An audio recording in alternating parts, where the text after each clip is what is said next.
코로나 때문에 아주 한 해를 보냈는데 언제쯤 끝내야 될지 아직 모르는 가운데 또 한 해를 또 보내게 생겼습니다. 그래도 감사한 거는 열심히 하고 이렇게 하니까 하나님께서 연해 주셔서 아까는 또 낮에 전화가 왔어요. 어떤 분이 수원에서 이 권선동에서 이쪽으로 이사 오실 건데 이사 오면 이 교회 나오겠다고 은퇴한 장로님 네 분이 방문하셨어요. 감사하다고. 그래서 어떻게 알고 왔냐 그랬더니 우리 저 유튜브 홈페이지 보고 이렇게 봤다고 그래서 교회가 어디 있는지를 찾다가 우리 저 이정 교사님 연락 이렇게 잘 취해가지고 교회 방문하고 왔어요. 2월달 이제 이쪽으로 반도 10차라 그러더라고요. 10차 이사 오면 교회 이쪽으로 나오겠습니다. 얘기했어요. 섬기던 교회에서도 이쪽으로 이사 가니까 가까운 데로 우리 합동축 교회로 가겠습니다. 얘기를 한 모양이에요. 참 감사하다 생각이 돼요. 그래서 미래 그냥 오시기도 전에 그러시더라고요. 열심히 섬기겠다고 그러시니까 참 하나님 은혜가 감사한 것 같아요.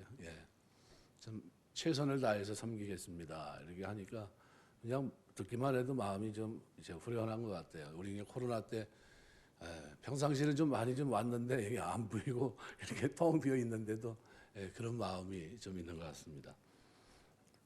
지난 시간에 우리가 그 전까지 우리가 19절 말씀까지 쭉 묵상해 봤고 오늘 20절 생각하면서 은혜를 나누려고 합니다. 삶의 우선순위가 뭘까? 이게 굉장히 중요합니다. 어디에 우선순위를 두느냐 하는 거에 따라서 그 인생이 가지고 있는 가치관이나 이런 것들이 저 사람은 저게 우선이구나 하는 걸 알 수 있습니다. 사도 바울 같은 사람은 복음입니다. 오직 복음에 자기의 초점이 맞춰져 있어요. 우리가 스티븐 코비가 성공한 사람들의 7가지 습관이라는 책을 썼는데 그 책에서 그가 강조하는 것 가운데 하나가 뭐냐면 소중한 것부터 먼저 하라는 겁니다. 일상생활에서 꼭 해야 될 일, 이거는 내가 안 해도 다른 사람이 할 수 있고 나중에 해도 될 일, 그다음에 어떻게 이거는 꼭 하지 말아도 될 그냥 그렇게 그냥 중요하지 않은 일 이렇게 있습니다. 근데 미련한 사람은 거꾸로 해요. 하지 않아도 되고 지금 안 해도 되는데 그걸 하고 있어요.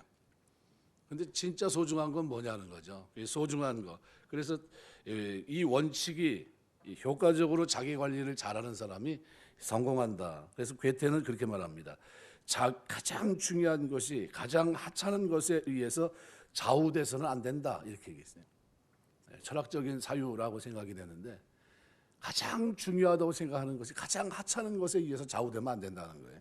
왜냐하면 이거 거꾸로 된 얘기지만 우리가 성공적인 생애를 사는 동안에 굉장히 이것이 우리에게 필요하지 않나 생각이 됩니다.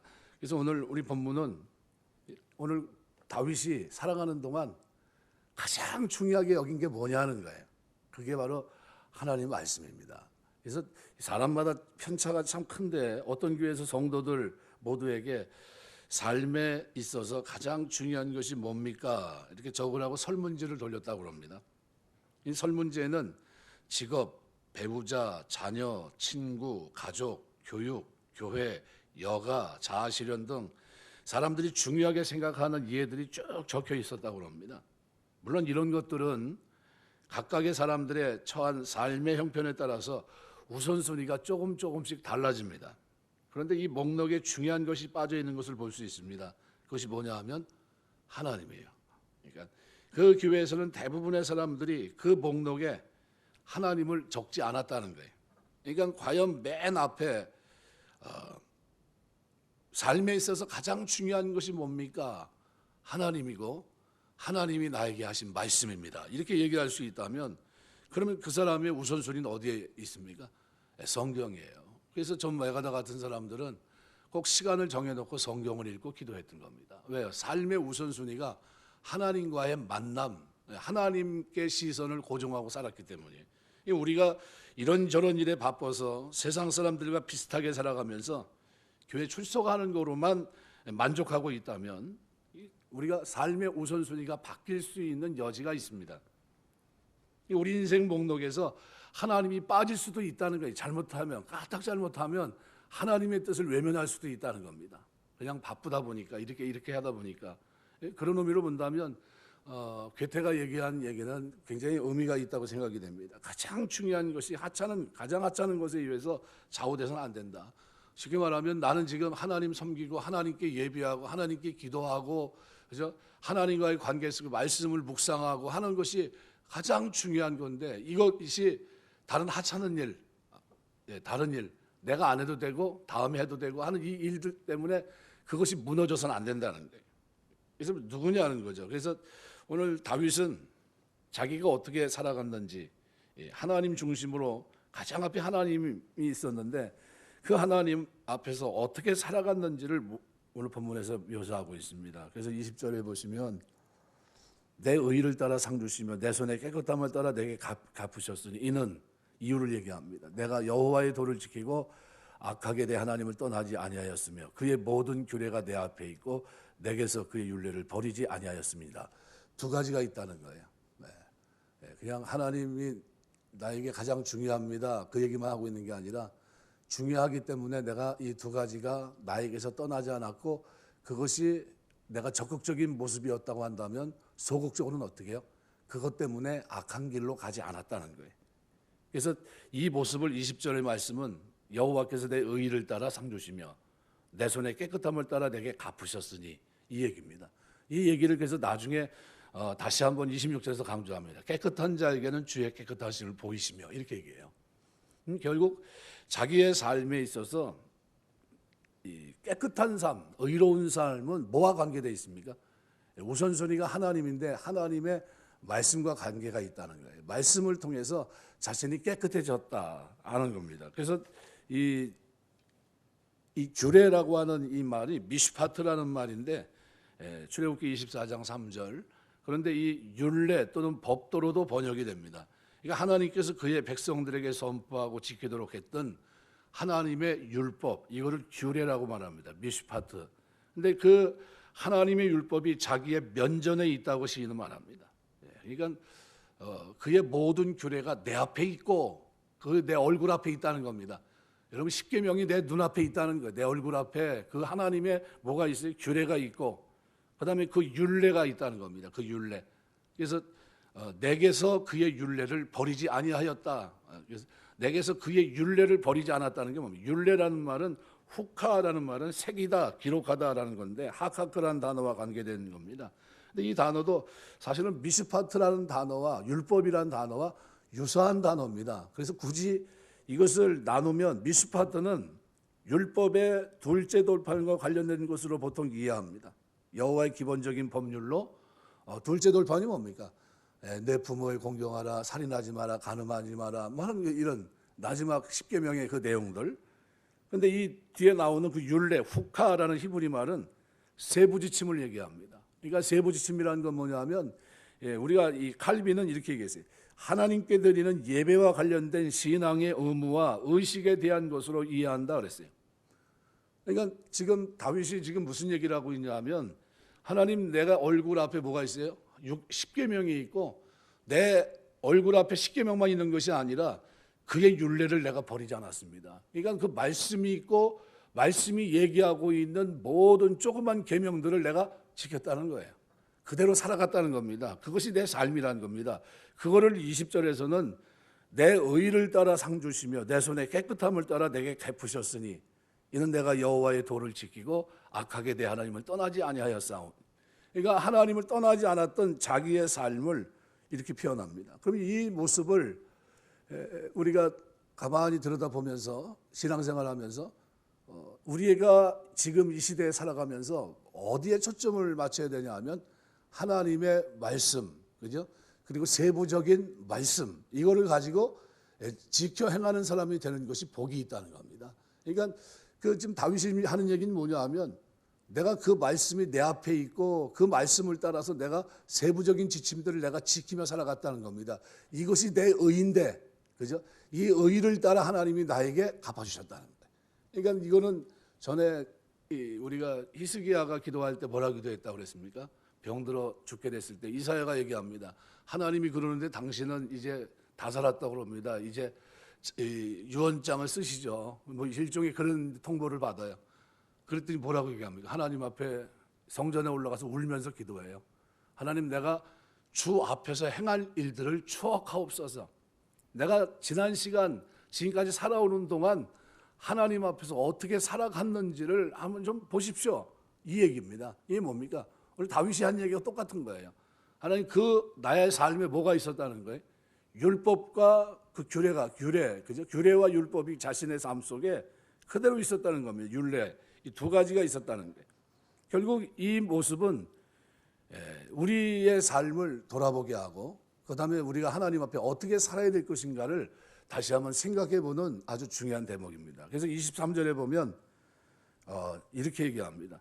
또한 나는 그의 앞에 완전하여 나의 죄악에서 스스로 자신을 지켰나니. 그러니까 그 말씀이 단순한 지식이 아니었다는 거예요. 그 말씀이 어떤 하나님이 이걸 원하시는구나, 그 정도가 아니었다는 겁니다. 그 하나님이 나에게 원하는 그 거룩함, 완전함, 깨끗함, 그것을 향해서 자신이 어떻게 한 걸음 내딛었다는 거예요. 그래서 어떻게 스스로 자신을 지켰다는 거예요. 절제했다는 걸 얘기합니다. 지켰다. 말씀을 따라 살아가고 금할 것은 금했다는 겁니다. 십계명의 둘째 돌판이 눈앞에 있고 그 율법을 따라 살았고 세부적인 지침들을 내가 어떻게 지키며 살아갔다, 그 얘기입니다. 그래서 이 하나님 앞에서 완전한 자 자신의 모습을 그대로 표현합니다. 그러니까 다윗 자신이 현재 모든 행위에서 완전하다, 그 얘기는 아닙니다. 본래 의미는 과거처럼 현재와 미래에도 하나님 앞에서 계속해서 이와 같은 삶의 스타일을 어떻게 고수하겠다는 겁니다. 하나님, 내가 지금까지 이렇게 살아왔는데 앞으로도 이렇게 살 겁니다. 이 삶은 하나님 앞에 칭찬받은 삶이었다는 겁니다. 이 삶은 하나님 앞에 뭐예요? 두 가지, 규례와 율례가 있는 삶이었다는 겁니다. 그냥 단순히 막연하게 추상적으로 하나님이 이걸 이렇게 한 걸 원하실 거다, 그게 아니라 구체적으로 명문화된 율법과 그 세부적인 지침들을 지키는 삶을 살아갔다는 거예요. 그러니까 요즘으로 말하면 주일 성수를 한다든가 새벽 기도를 한다든가, 그죠? 그 외 모든 그 십계명들, 그런 것들 다 시켰다는 겁니다. 그래서 하나님께서 이스라엘에게 거룩을 명하시면서 그 명령 앞뒤로 하나님이 강조한 게 있다면 그겁니다. 그 규례와 법도. 그러니까 주님도 하나님의 완전하신 것과 같이 성도들이 완전해야 된다고 명하면서 성도가 따라야 될 권세 있는 새 교훈을 가르쳤습니다. 그게 마태복음 5장이에요. 그러니까 천국 백성, 천국 헌장을 얘기하면서 그 다음에 어떻게 해요?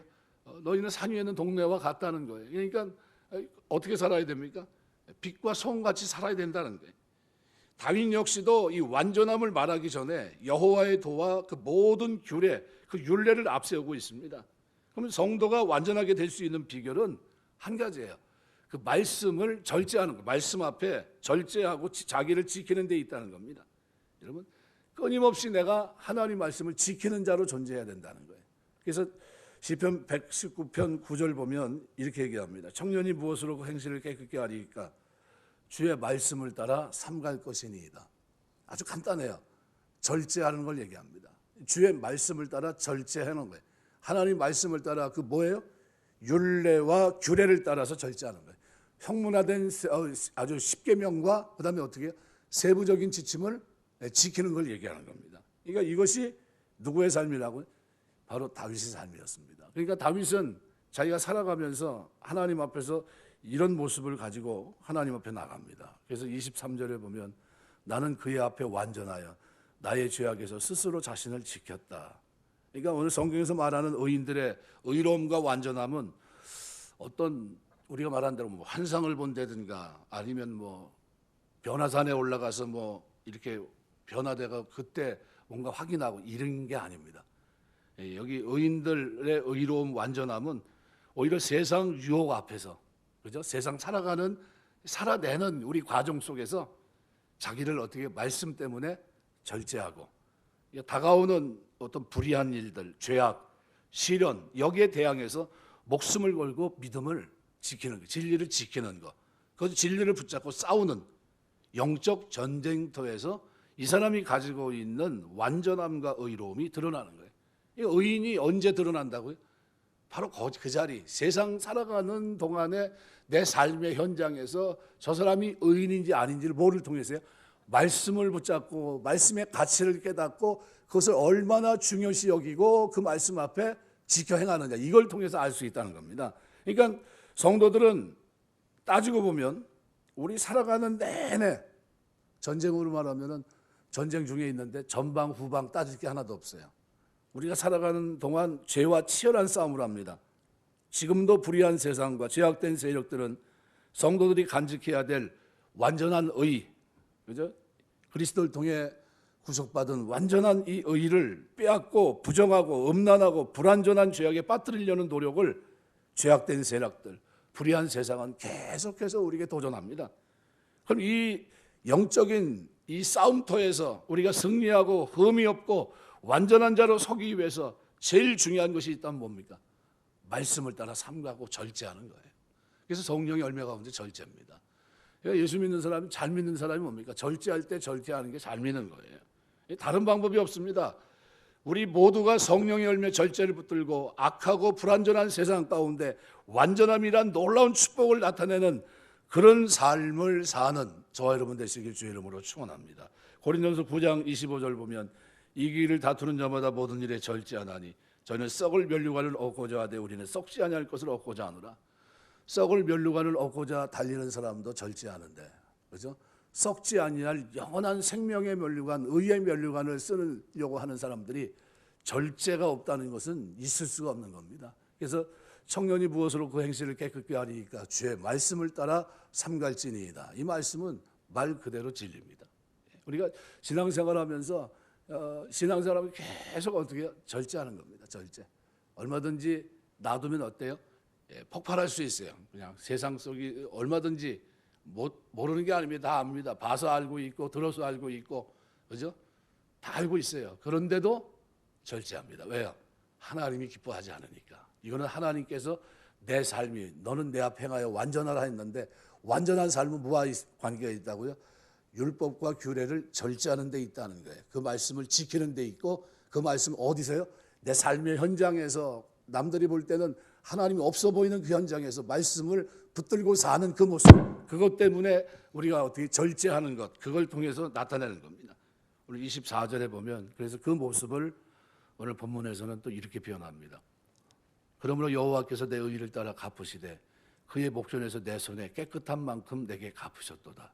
여러분 23절과 24절 보면 그의 앞에, 24절은 또 뭐라고 얘기하면 그의 목전에서. 여러분 신앙생활하면서 우리의 늘 신전의식 가지고 사시기 주의 이름으로 축원합니다. 고란되어 하나님의 면전 앞에서 지금 내가 누구 앞에 있어요? 하나님 앞에 있다는 겁니다. 지금 다윗이 지금 생각하는 게 뭡니까? 하나님 앞에 있다는 거예요. 하나님 앞에. 그래서 그 앞에, 그의 앞에, 그의 목전에, 이런 표현들은 하나님 앞에서 목전에서 하나님의 시선을 의식하며 살아갔다는 것을 시사해 줍니다. 그러면 어떤 사람이 의롭게 삽니까? 이렇게 거꾸로 질문하면 어떤 사람이요? 첫 번째, 율례와 규례가 있는 사람, 그죠? 말씀을 통해 배운 사람이에요. 성문화된 율법과 세부적인 지침을 가지고 있는 사람, 이 사람이 거룩해 살 요지가 굉장히 강합니다. 그 다음에 어떻게 해요? 이 말씀을 가지고 어떻게 해요? 삼가하는 사람, 절제할 줄 아는 사람이 하나님 앞에 복을 받습니다. 절제. 이런 사람이. 근데 이 사람의 삶에는 그가 절제할 수 있는 이유, 원동력이 어디 있습니까? 하나님 앞에 산다는 신전의식이 있는 거예요. 여호와를 항상 내 앞에 모시며 그가 내 우편에 계심으로 내가 요동치 아니하리로다. 하나님이 내 옆에 계시다는 게 그림자처럼 나와 함께 하신다는 겁니다. 그래서 그 의식이 나에게 있으니까 그것이 내가 믿어지니까 어떻게 해요? 그 환경 앞에서 있는 거예요. 늘. 그러니까 내 눈앞에 뭐가 있어요? 하나님이 계시고 내 눈앞에 뭐가 있어요? 내 면전 앞에 율례가 있고 내 눈앞에 규례가 있는 거예요. 하나님이 나에게 원하는 삶이 내 눈앞에 선명합니다. 내 마음판에 새겨져 있어요. 그리고 하나님 그 길을 원하는 대로 우리가 걸어갑니다. 이것을 오늘 본문에서는 완전하다는 표현을 쓰고 있습니다. 완전하다.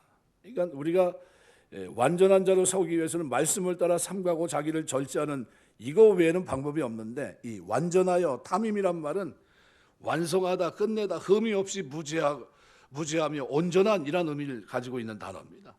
주로 하나님께 드려지는 제물의 상태를 표현할 때 흠이 없고 완전한 이걸 쓰거든요.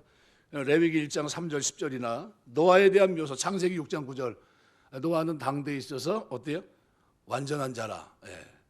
뭐가 완전합니까? 그가 뭐 때문에 완전해요? 말씀을 쫓아서 살아갔다는 거예요. 그냥 그냥 우리가 더듬어서 뒤로 또 돌아서 가면 어떻게 해요? 그 얘기 뭐가 있었다는 겁니까? 말씀이 있었고 그 말씀은 구체적으로 어떤 말씀이라고 할 수 있습니까? 우리가 그때는 구전이었겠죠. 네, 구전이었지만 그 조상들에게 들은 그 말씀, 이 말씀이 그에게 어떤 역할을 하는 겁니까? 자기를 절제하게 했다는 게 절제. 그러니까 절제라는 이 미덕은 우리에게 그냥 단순한 어떤 윤리적 의무에서의 어떤 절제 정도가 아닙니다. 이거는 하나님의 백성의 생존권. 내가 거룩하니 너희도 거룩할지니라. 너는 내 앞에 행하여 완전하라.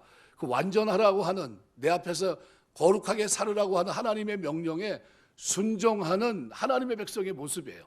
그러니까 이건 철저한 모습입니다. 그래서 아브라함에게 대한 명령도 창세기 17장 1절에 보면 17장 1절에도 보면 아브라함에게도 나는 전능한 하나님이다. 너는 내 앞에 행하여 완전하라 이렇게 합니다. 이게 무슨 얘기입니까? 말씀대로 살라는 거예요. 말씀을 지키라고 절제하라는 겁니다. 그래서 하나님께 시선을 맞추고 사는 사람이 신앙생활 잘하는 겁니다. 하나님.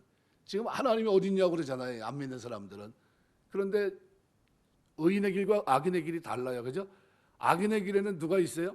하나님이 없어요. 그런데 의인의 길은 하나님이 계시고 하나님의 말씀이 깨닫게 하시고 그 말씀을 따라서 점점점 원만한 광명이 이르고 악인의 길에는 누가 없어요? 하나님이 없고 자기 방법대로 자기 생각대로 자기 경험대로 살고 그래서 뭐예요? 웬만한 어둠이 아니라 지륵 같은 어둠에 죽어가면서도 왜 죽는지 왜 심판을 받는지 왜 이런 징벌을 받는지도 몰라요. 그리고 죽어가요. 왜요? 깨달음이 없으니까. 하나님이 없으니까. 그러니까 하나님이 있고 없고가 이 차이가 어마어마한 차이입니다. 하나님에게 시선을 고정하고 살고 말씀을 붙잡고 절제하며 살고 하는 이 차이가 인생의 전체를 차이를 두는 겁니다. 다니엘서에 보면 메대왕 다리오 때 총리로 일하던 다니엘에게 왕에게 매우 큰 신임을 받고 있었던 그를 시기하던 사람들이 결국은 다니엘 정적들이 그를 죽이려고 합니다. 왕 외에 다른 누구라도 절하지 못하도록 하는 법을 만들고 그 일에 왕의 어인을 받아냅니다. 다니엘서 6장 1절에서 9절. 그런데 다니엘은 뭐합니까? 그런데도 가서 기도하고 있어요. 그러니까 시선이 어디에 고정되어 있습니까? 하나님께 고정되어 있어요. 지금 세상은 지금 사실은 시선을 돌려서 이거 큰일 났구나. 이거 끝났구나. 이제 이거 나는 죽을 수밖에 없네 하는 시선이거든요. 도망가야 되나 어떻게 해야 되나 이 법을 어길 수는 없고 잠깐 어디 외출 갔다 올까 한 달간 어디 저 먼 곳에 갔다 올까 뭐 별 생각을 다 할 수 있습니다. 근데 그런 거 개의치 않고 오직 하나님 앞에 있는 자신, 하나님과의 관계 속의 자신. 그러니까 자기의 모든 여태까지 자기의 삶에 함께 하시고 자기의 시선을 하나님 외에는 둬본 적이 없으니까 하나님께 시선을 둡니다. 다니엘은 악인들의 분명한 자기가 하나님께 기도하는 것을 겨냥해서 만든 법이라는 걸 알고 있었지만 자기를 노린 겁니다. 그렇지만 개의치 않고 전에 했던 것처럼 감사함으로 하나님께 기도합니다. 악인들은 그를 왕에게 고소했고 다니엘을 사자굴에 던집니다. 결과는 어떻게 됐습니까? 악인들은 그를 사자벌로 만들려고 했지만 하나님은 당신만 바라보고 당신만 의리하고 사는 그 앞에서 그 말씀을 따라 어떻게 뜻을 정하고 거룩하게 사는 그를 지키십니다. 건지세요. 환난 날에 나를 부르라. 내가 너를 건지리니 내가 나를 영화롭게 하리라. 한 그대로 환난 날에 하나님 앞에 감사함으로 기도했어요. 하나님께 시선이 고정되어 있는 거예요. 그랬더니 하나님이 어떻게 해요? 그 다니엘을 이 악한 자들의 잔혹함으로부터 구멍이 없어 보이는 탈출구가 보이지 않는 그 환경에서 그를 건집니다. 이미 올무에 걸렸거든요. 걸려서 어떻게 해요? 사자굴에 던져진 겁니다. 그럼 끝난 거예요. 더 이상 어떻게 할 방법이 없는 겁니다.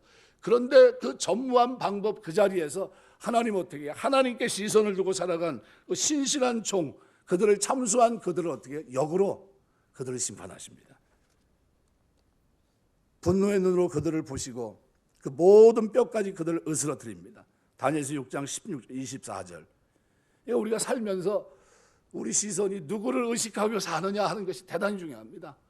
여러분 살아가는 내내 하나님 의식하며 사시길 주의 이름으로 축원합니다. 요셉이 그 유혹을 받을 때 뭐라고 얘기합니까?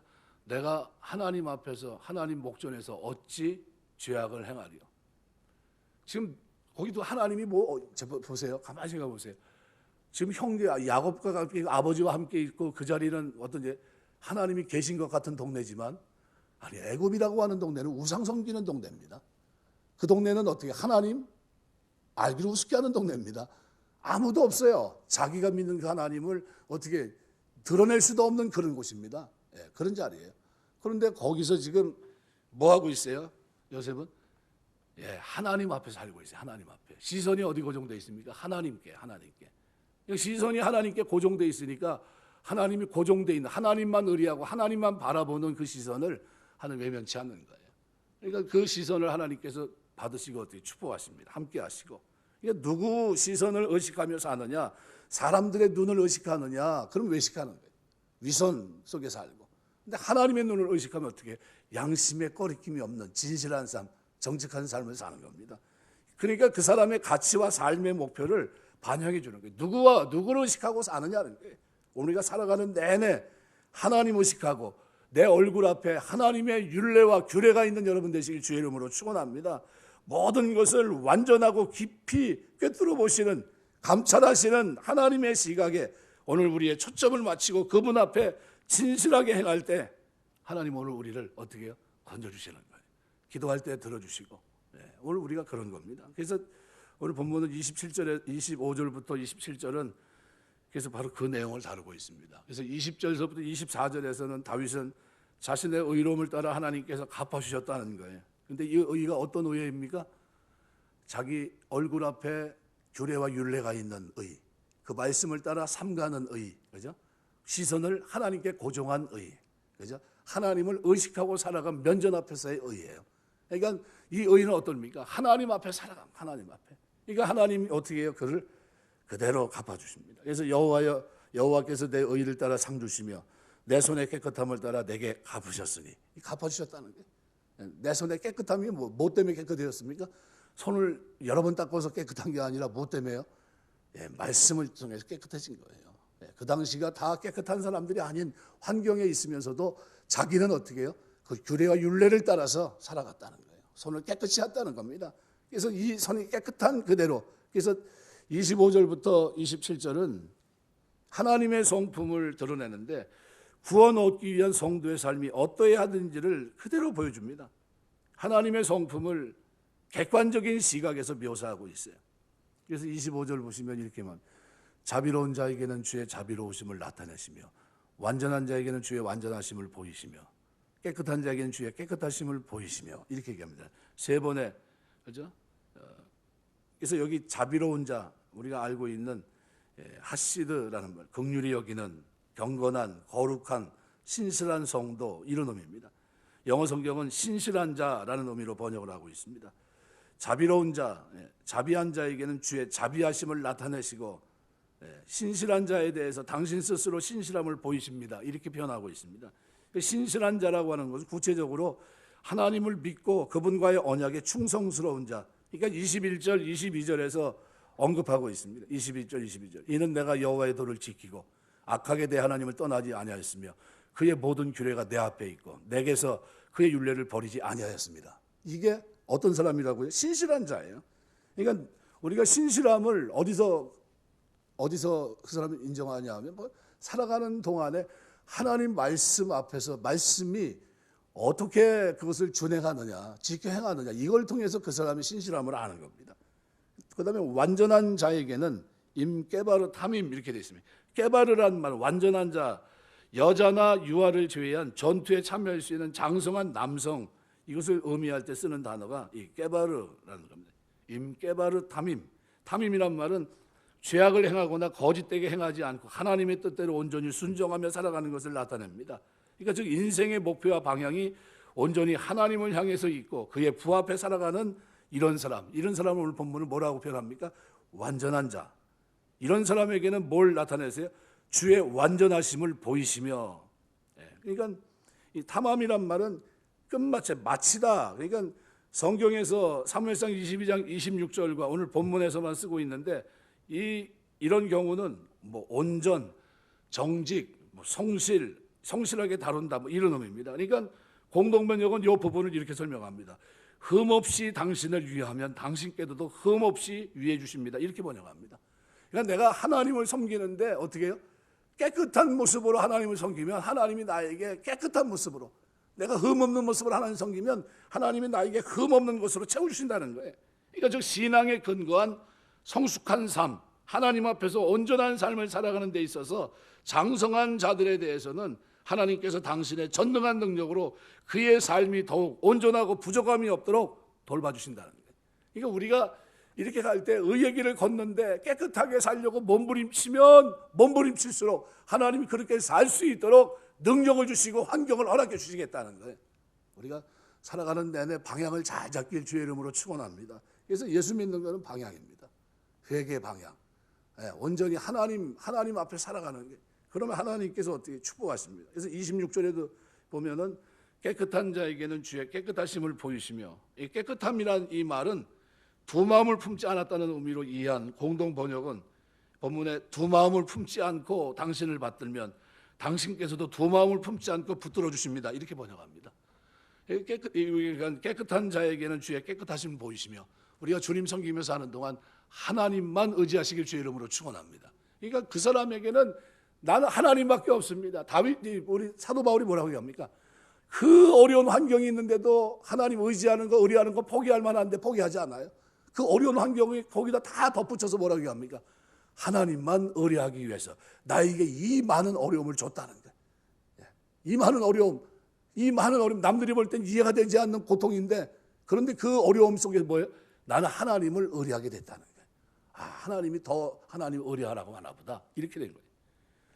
마음을 오로지 해서 하나님만을 섬기는 자들을 하나님께서는 한결같이 돌봐주신다, 이런 의미로 해석이 됩니다. 깨끗한 자에게는 임나바르, 문자적으로는 깨끗하게 된 자라는 의미입니다. 죄의적인 더러움, 윤리적 죄악으로부터 벗어난 상태, 이것이 깨끗한 자예요. 하나님의 율법을 어기지 않고 살아가는 순결한 삶의 모습을 그대로 번역합니다. 그래서 본문을 다시 번역하면 이런 뜻입니다. 깨끗한 자들에게 당신은 스스로 깨끗함을 보이십니다. 하나님께서 공의와 자비로 행하신다는 의미입니다.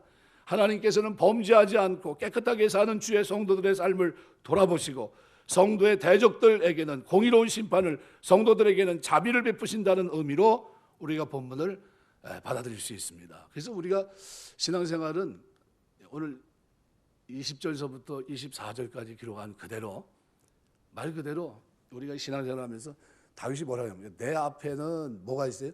율례가 있고 규례가 있습니다. 내가 하나님 앞에 주의 목전에서 살아갑니다.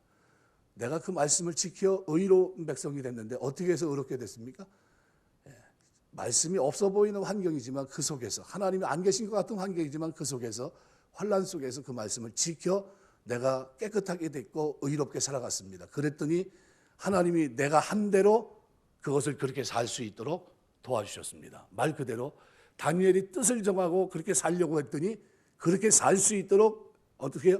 환관장의 마음도 바꿔주시고, 진짜 채소를 먹었는데 어떻게 해요?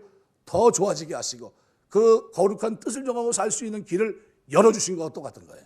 그러니까 우리가 하나님 뜻대로 살려고 그렇게 몸부림치고 살려고 막 하고 한마음으로 하나님 섬기며 살려고 하면 그 환경을 그대로 유지하고 살 수 있도록, 과거도 그렇지만 현재도 그렇고 미래도 그렇게 살 수 있도록 하나님이 도와주시겠다는 거예요.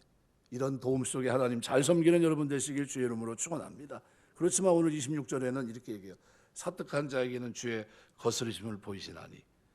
25절부터는 세 개의 단문을 통해 성도를 향한 하나님의 행사를 묘사했습니다. 근데 여기서 악인에 대한 하나님의 행동이에요. 사특한 자, 이쾌시라는 말은 속이고 왜곡하는 자를 말합니다. 도덕적으로 종교적으로 사곡한 자, 패역한 자, 패려한 자라는 의미입니다. 하나님 앞에 정직하지 못할 뿐만 아니라 고의적으로 하나님의 뜻을 왜곡하고 거스리는 자, 이 사람들이 누굽니까? 사특한 자들이에요. 이 사람들에게는 어떻게 해요? 주의 거스리심을 보이시겠다. 하나님이 어떻게 해요? 하나님께서 사곡한 일을 도모하면서 패역한 삶을 사는 사람들에 대해서는 대적하고 싸우고 괴롭히겠다는 겁니다. 얼마나 괴롭힐까요? 한 번에 죽습니다. 딱. 의인은 7번 넘어져 8번 일어나지만 악인은 어떻게 해요? 한 방에 딱 갑니다. 그걸 제가 봤어요. 그런 거구나. 깜짝 놀랐어요. 젊어도 가더라고요. 하나님이 예외 없어요. 내가 그걸 보고서 한번 자라보고 놀란 가슴은 서뚜껑 보면 더 놀란다고 그러잖아요. 깜짝 놀라고 난 다음서부터는 죄를 짓는 게 이렇게 무서운 거구나. 하나님 없이 산다는 게 저런 거구나. 저는 다른 건 모르겠지만 그거 한 가지는 분명합니다. 기회를 주질 않더라고요. 기회가 없어요. 한 번 딱 넘어진 거로 끝나더라고요. 무섭더라고요. 그러니까 주의 거스림을 보인다.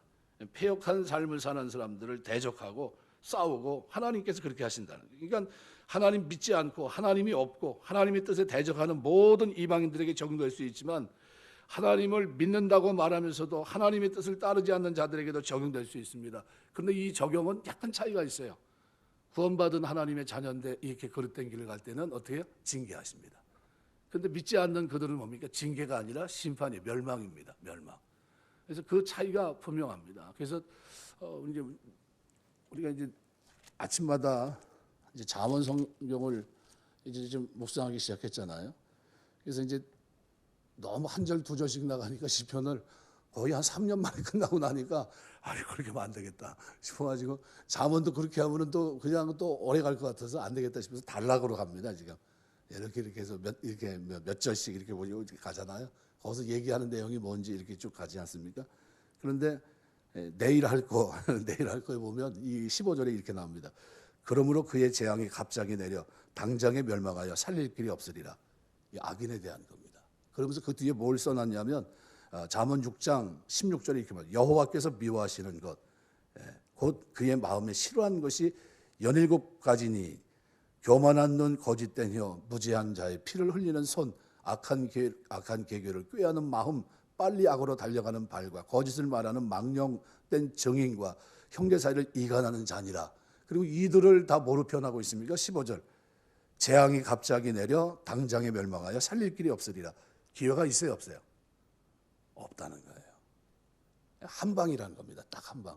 악인들이 좋아하는 한 방이에요. 딱 사는 거는 자유인데 결과는 자유가 아니에요.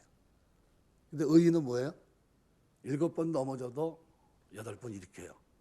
징계하십니다. 깨닫지 못하면 두들겨 패고. 근데 악인의 길은 깨달음이 있어요, 없어요?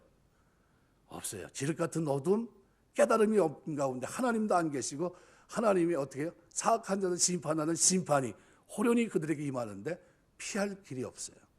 바로 그 얘기를 하고 있는 겁니다. 그래서 오늘 똑같은 본문도 사특한 자에게는 주의 거스림을 보이시라니. 사특한 자에게는 고의적으로 이렇게 한 그들을 어떻게 해요? 하나님이 그들을 어떻게 거스려서 싸운다는 거예요. 주의 거스리심을 보인다는 건 아주 괴롭힌다는 겁니다. 아주. 그러니까 믿지 않는 사람은 말할 것도 없고 믿는 사람은 그나마 감사한 것은 하나님 버리지 않고 어떻게 해요? 저는 넘어졌지만 엎드리지 않는 것은 여호와께서 손으로 붙드심이라. 그건 어디요? 깨닫게 하는 징계예요. 그게 감사해요. 믿는 사람과 믿지 않는 사람은 이렇게 차이가 납니다. 27절에 보면 주께서 곤고한 백성은 구원하시고 이 접속사 키로 시작합니다. 27절이. 그래서 27절을 보시면은 주께서 곤고한 백성은 구원하시고 교만한 눈은 낮추시리이다. 아주 분명합니다. 하나님의 말씀을 따라 내 눈앞에 뭘 두고요? 율례와 규례를 두고 의의를 따라서 그 말씀을 살아가려고 몸부림치는 그들은 하나님이 어떻게 해요? 깨끗하면 깨끗한 대로, 완전하면 완전한 대로, 의로우면 의로운 대로, 자비하면 자비한 대로 어떻게 그렇게 살 수 있도록 도와주시겠다는 거예요. 그런데 그게 아니라 하나님 없고 사특하게 행하면 하나님이 그들을 거스릴 거고 그 다음에 어떻게 해요? 교만하면 교만한 눈은 어떻게 해요? 낮추시겠다는 거예요. 그리고 당신은 높은 눈들을 낮추시기 때문입니다. 이 높은 눈은 뭡니까? 하나님의 눈, 그러니까 하나님을 경외하지 않는 세상에 힘있고 교만한 자들, 하나님을 대적하는 사특한 자들. 근데 여기 주께서 곤고한 백성은 구원하시고 그랬어요. 곤고한이 뭡니까? 히브리 말로 아니라는 말인데 가난하고 가련한 이런 겁니다. 부자와 권세자들에 의해서 괴로움을 당하는 가난하고 연약한 자들을 모사할 때 자주 쓰는 단어가 이 단어예요. 주께서 곤고한 백성은 어떤 백성입니까? 오늘 본문을 말하면 의의 말씀을 쫓아 살아가는 사람들을 말해요. 겸손하게 다른 방법이 없어도 어떤 나에게 불이익이 와도 깨끗하게 완전하게 거룩하게 살려고 몸부림치고 살아가는 그들을 하나님이 어떻게 해요? 구원하시겠다는 거예요. 그들은 구원하시고 그리고 누구는요? 교만한 눈은 낮추시겠다. 이게 하나님의 뜻입니다. 그럼 우리가 살아가는 동안 의롭게 살면 하나님이 나를 어떻게 그거를 겸손으로 보세요. 의로 보시고, 그리고 어떻게 해요? 그 삶을 그렇게 살아갈 수 있도록 능력을 주시는 분이 누굽니까? 하나님이라는 거예요. 깨끗하게 살려면, 거룩하게 살려면, 뜻을 정하고 살려면, 기도하고 하나님의 도움을 구하면 그렇게 살 수 있도록 뒤에서 어떻게 해요? 돕는 역사가 하나님께 있다는 거예요.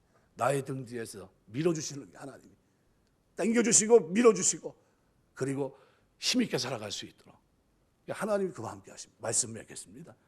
오늘 본문은 그래서 우리에게 신앙생활이 뭐냐? 하나님께 시선을 두고 사는 생활이 신앙생활입니다.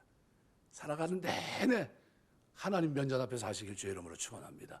내 얼굴 앞에 말씀이 있고 내 걷는 걸음에 의의 말씀이 있고 뜻을 정하고 그 길을 걸어가면 그렇게 살 수 있도록 깨끗한 자로, 완전한 자로, 거룩한 자로 살 수 있도록 하나님 붙들어 주세요. 그러나 사특한 자들, 교만한 자들, 눈이 높은 그들은 하나님 어떻게, 하나님 모르는 자들, 그들은 하나님이 반드시 심판합니다. 괴롭히고. 근데 그 심판이 어느 정도 심판이라고요? 한 방에 딱 끝나는 심판이에요. 하나님이 싫어하는 7가지를 잠언서가 기록하잖아요. 그 7사람들에 대해서 7대상에 포함된 사람들이 어떻게 해요? 한 방에 딱 끝냅니다. 한 방에. 기회를 주지 않았어요. 그렇게 본다면 우리 예수 믿는 거는 말 그대로 너다집니다. 진짜 행복한 거예요. 감사합니다. 이 부족한데도 하나님께서 어떻게 해요? 한 방에 보내지 아니하시고 불쌍하게 두들기지만 어떻게 고쳐서 써주시고 돌이켜 회개하게 하시고 무릎 꿇게 하시고 겸손히 하나님 은혜입니다 하면서 울면서 매달려 살게 하시니 얼마나 감사해요. 이것이 천국입니다. 이것이 천국길이에요. 살아가는 내내 하나님 앞에서 하나님을 의식하며 사는 여러분 삶이 되시길 주의 이름으로 축원합니다. 기도하겠습니다.